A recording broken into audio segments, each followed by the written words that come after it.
To JRF Anu classes. कैसे हैं आप सब? I hope you all are doing great. So let's start our new lecture on marketing management. This is unit number 8 in NTUGC Net Commerce syllabus, and this will be helpful for management students also. So we have done in the previous videos about marketing, product decisions, pricing decisions, promotion decisions, and distribution decisions. And today we will do the consumer behavior, in which we will do consumer buying process and factors influencing consumer buying decisions. Okay, so let's start. This is lecture number 12. Let's start with introduction to consumer behavior. As we know, all consumers do not behave in the same manner. Different consumers behave differently. So today, as always, business growth depends heavily on loyal customers who return because they are satisfied with the product and or service they have received. Okay, जैसे कि हमें पता है कि consumers जो है वो same manner में बिहेव नहीं करते हैं, उनके एटीट्यूड्स, उनका टेस्ट जो है वो डिफरेंट होता है. इसलिए बिजनेस ग्रोथ के लिए क्या जरूरी है कि वो कंज्यूमर बिहेवियर को स्टडी करें और उससे उनको सेटिस्फाइड ऐसे प्रोडक्ट जो है अवेलेबल करवाएं जो कि उनको सेटिस्फैक्शन दे सकें. ठीक है, उनको सेटिस्फाई करें जिससे कि वो लॉयल कस्टमर्स बने, उन्हीं के प्रोडक्ट को अगेन एंड अगेन बाय करें.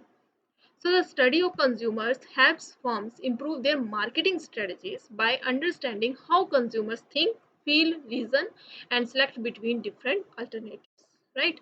Such as brands, products, and services that are used or bought for use primarily for personal, family, or household purposes. Okay.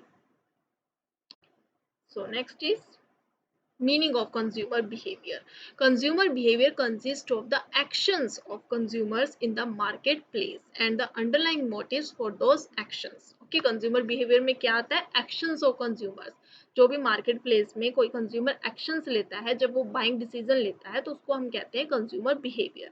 और उन एक्शंस के पीछे उनके क्या मोटिव्स रहते हैं, ओके, इसको भी स्टडी किया जाता है कंज्यूमर बिहेवियर के अंदर. So marketers expect that by understanding what causes consumers to buy particular goods and services, the marketers will be able to determine which products are needed in the marketplace, which are obsolete, and how best to present the goods to the consumers. Right? According to James F. Ingle-Rosser, D. Blackwell, and Mansard, consumer behavior is the actions and decision processes of people who purchase goods and services for personal consumption. Okay, consumer behavior क्या है? Actions है and decision processes है. Okay, people के actions and decision processes जो कि personal consumption के लिए goods and services को purchase करता है. ठीक है, उनके actions को और decision process को क्या कहते हैं? Consumer behavior.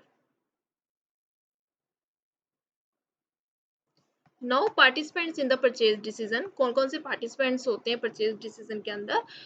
First is initiator. Initiator is a person who first suggest और think of the idea of buying a particular product.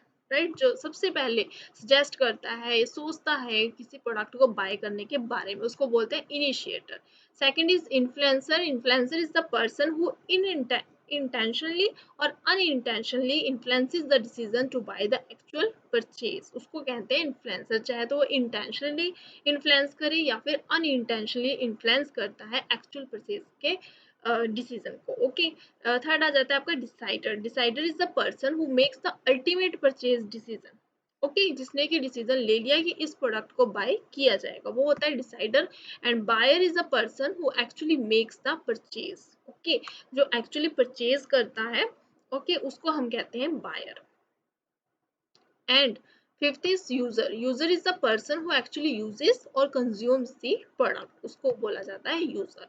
तो यहाँ पे आपके 5 पार्टिसिपेंट्स होते हैं परचेज डिसीजन के अंदर. First is initiator, second is influencer, third is decider, fourth is buyer and fifth one is user. Okay, so what are the applications of consumer behaviour? कहाँ कहाँ पे आप इसका यूज करते हो? फर्स्ट इज मार्केटिंग अपॉर्चुनिटीज को identify analysis करने के लिए, टारगेट मार्केट का सिलेक्शन करने के लिए, मार्केटिंग मिक्स डिटरमिन करने के लिए, and also not for profit organisations में भी कंज्यूमर बिहेवियर का यूज किया जाता है.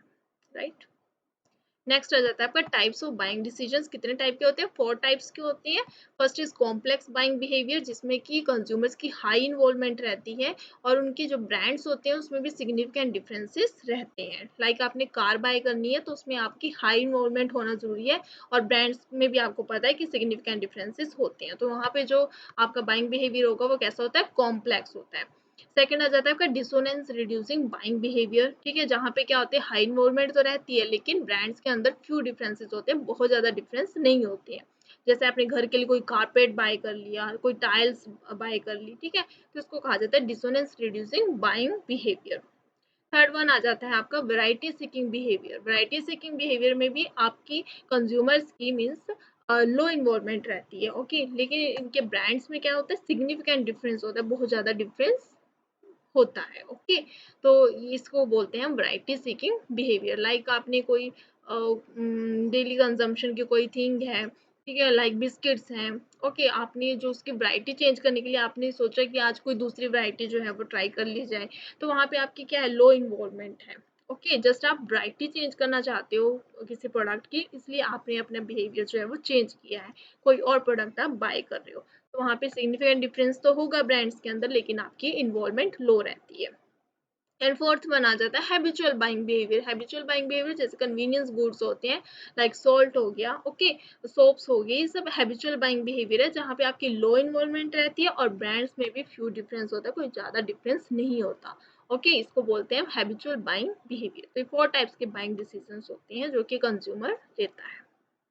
नेक्स्ट आ जाता है आपका फैक्टर्स इन्फ्लुएंसिंग कंज्यूमर बिहेवियर। कौन कौन से फैक्टर्स होते हैं जो कि कंज्यूमर बिहेवियर को अफेक्ट करते हैं। फर्स्ट आ जाता है आपका साइकोलॉजिकल फैक्टर्स, ओके, इसमें आ जाता है motivation, perception, learning, beliefs, attitude कैसे है किसी कंज्यूमर के, पर्सनैलिटी कैसी है एंड सेल्फ कंसेप्ट कैसा है, ये सब साइकोलॉजिकल फैक्टर्स के अंदर आ जाता है जो कि कंज्यूमर के बाइंग डिसीजन को अफेक्ट करते हैं।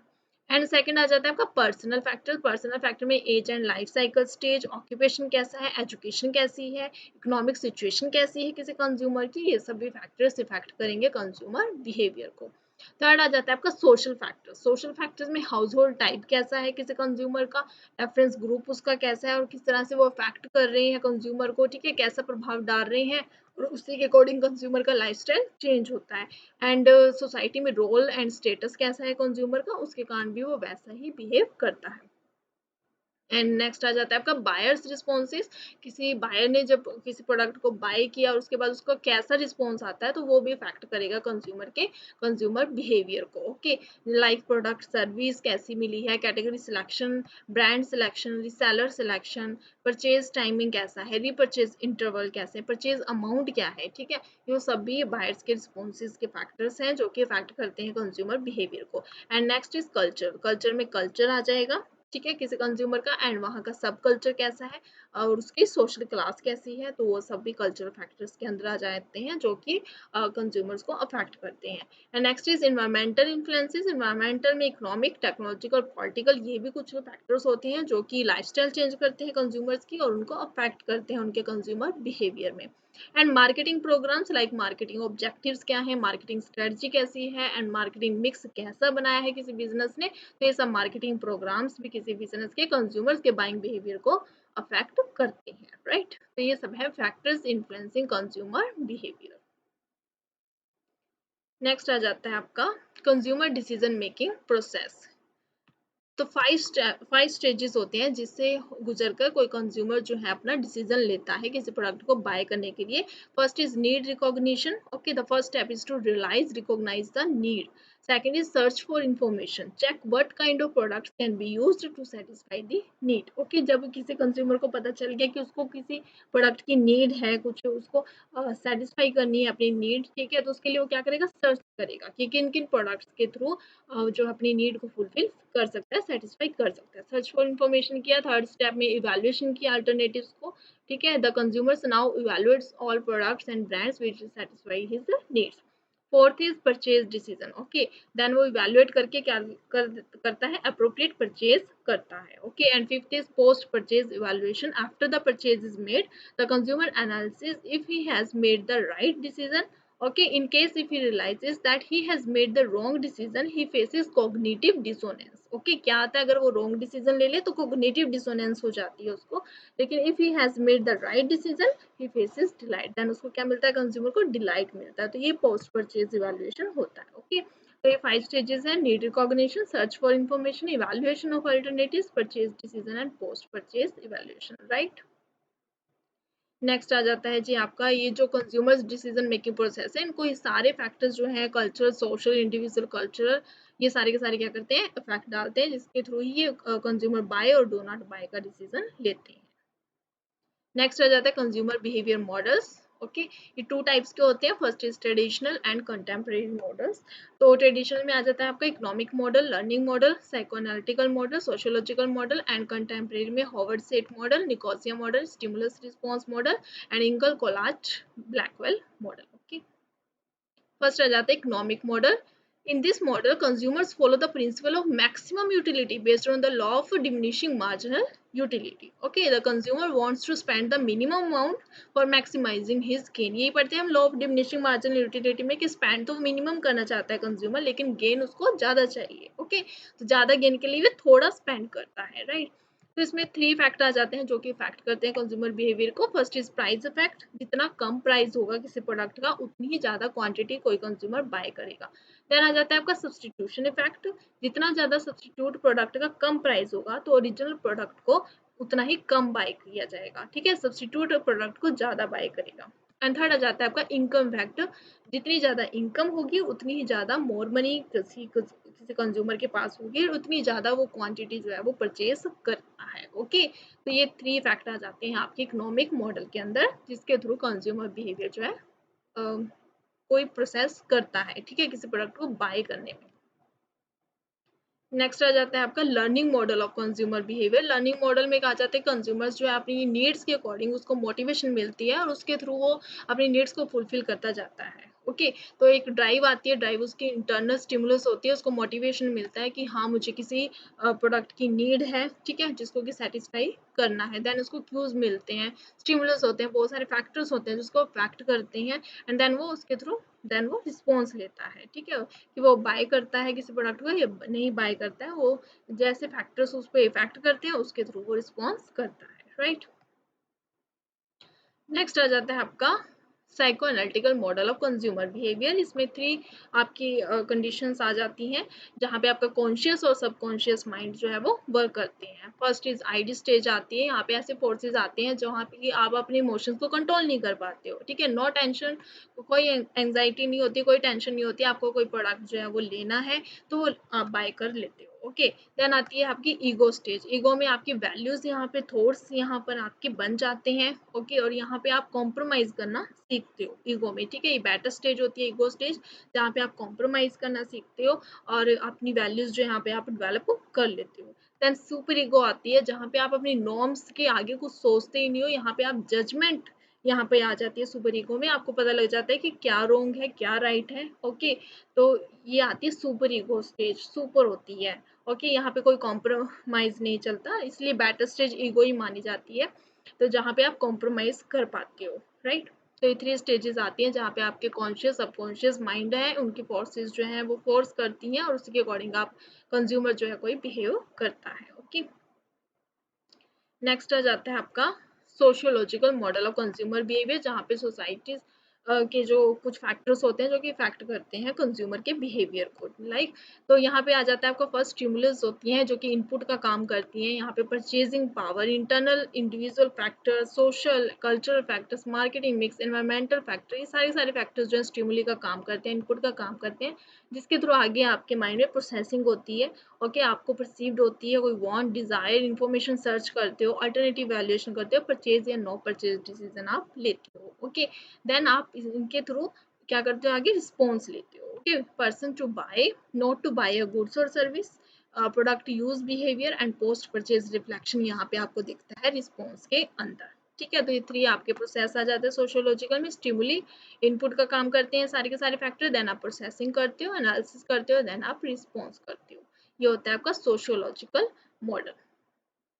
फिफ्थ में आ जाता है hovered set model of consumer behaviour, जहाँ पे फर्स्ट चीज इनपुट होते हैं social, symbolic and direct stimuli होती है, जिसके थ्रू आपका परसेप्चुअल कंस्ट्रक्ट होता है और लर्निंग कंस्ट्रक्ट होता है, ठीक है। आप सर्चिंग करते हो, स्टिमुलस एम्बिग्विटी करते हो, ठीक है, अटेंशन देते हो किसी प्रोडक्ट की तरफ, और परसेप्चुअल बाइज आपका होता है। यहाँ से इन ये सब फैक्टर्स मिलकर आपका परसेप्चुअल कंस्ट्रक्ट बनाते हैं कोई एक राइट। एंड लर्निंग कंस्ट्रक्ट होते हैं आपके मोटिव्स, आपके कॉन्फिडेंस, ब्रांड कॉम्प्रीहेंशन, ये सब मिलकर आपका लर्निंग कंस्ट्रक्ट बनाते हैं। ठीक है, आपका एटीट्यूड, इंटेंशन, सेटिस्फैक्शन, ये सारे के सारे फैक्टर्स जो हैं आपके आगे कंज्यूमर बिहेवियर के प्रोसेस के लिए क्या बनाते हैं, इनपुट का काम करते हैं। ठीक है, देन आप आउटपुट देते हो, इसमें आप अटेंशन, किसी एक पर्टिकुलर प्रोडक्ट की ओर आप अटेंशन देते हो, ब्रांड कॉम्प्रीहेंशन होता है, एटीट्यूड, अटेंशन देते हो, देन आप परचेज करते हो। ठीक है, तो ये आते हैं आपके होवर्ड सेट मॉडल में कि कैसे कंज्यूमर बिहेवियर जो है वो वर्क करता है। नेक्स्ट आ जाता है आपका Nicosia model of consumer behaviour. Nicosia model में यहाँ पे आपको 4 फील्ड गिवन है। ठीक है, फर्स्ट ऑफ ऑल कंज्यूमर का जैसा एटीट्यूड होता है उसके थ्रू वो सर्च वैल्यूएशन करता है। ओके, देन उसको मोटिवेशन मिलता है और फिर वो डिसीजन लेता है, मतलब एक्शन लेता है। ओके, एंड देन वो फील्ड 4 में क्या करता है, कंजम्पशन स्टोरेज। ओके, कंजम्पशन करता है, देन वो अपना एक्सपीरियंस जो है देखता है कि क्या उसको एक्सपीरियंस किसी प्रोडक्ट को यूज करने से मिलता है और उसके थ्रू उसका एटीट्यूड जो है वो बनता रहता है। ओके, तो यहाँ पे जो परचेजिंग बिहेवियर है वो फर्म्स के एट्रीब्यूट और जो कंज्यूमर के एट्रीब्यूट है इन दोनों से जो है इन्फ्लुएंस होता है। ओके, ये है आपका निकोसिया मॉडल।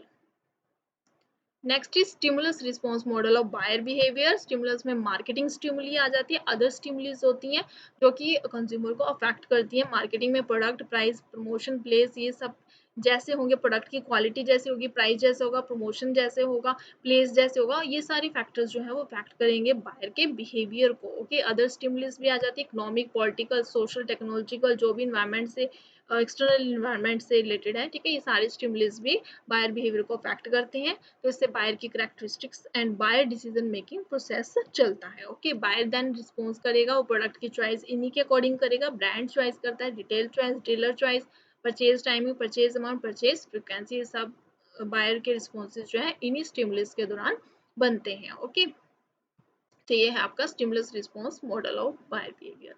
8th आ जाता है इंगल कोलैट ब्लैकवेल मॉडल। इसमें भी आपको 5 स्टेजेस गिवन है, इनपुट है। फर्स्ट ऑफ ऑल स्टिमुलस होती है, फ्रॉम मार्केटर से आपको कोई स्टिमुली मिली, आपने कोई ऐड देखी कहीं पर। ठीक है, तो इनपुट से आप इंफॉर्मेशन प्रोसेसिंग करते हो। ठीक है, जहाँ पे एक्सपोजर होता है, आप अवेयर होते हो, अटेंशन करते हो किसी प्रोडक्ट की, और कंप्रीहेंशन होता है, और फीचर्स आप उनकी सर्च करते हो, एक्सेप्टेंस करते हो, एंड रिटेंशन, आपके माइंड में वो फिट हो जाता है। देन इन्फॉर्मेशन प्रोसेसिंग हो गया, देन आपका डिसीजन प्रोसेस चलता है। डिसीजन प्रोसेस में वही सबसे पहले प्रॉब्लम रिकॉग्निशन हुई, सर्च किया, अल्टरनेटिव इवैल्यूएशन किया, चॉइस किया, एंड देन परचेज कर लिया।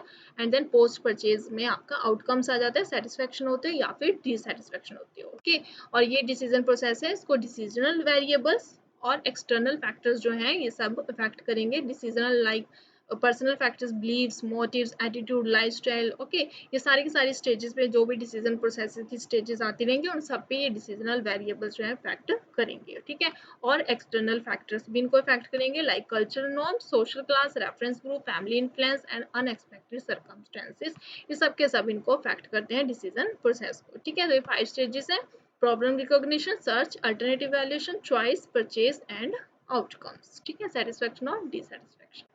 तो ये थे आपके models of consumer behaviour, right. So thank you guys, हमने कंज्यूमर बिहेवियर आज कंप्लीट कर लिया है। Okay, so please like, share and subscribe to my channel and click the bell icon to get new video updates. Thank you, keep learning, happy learning.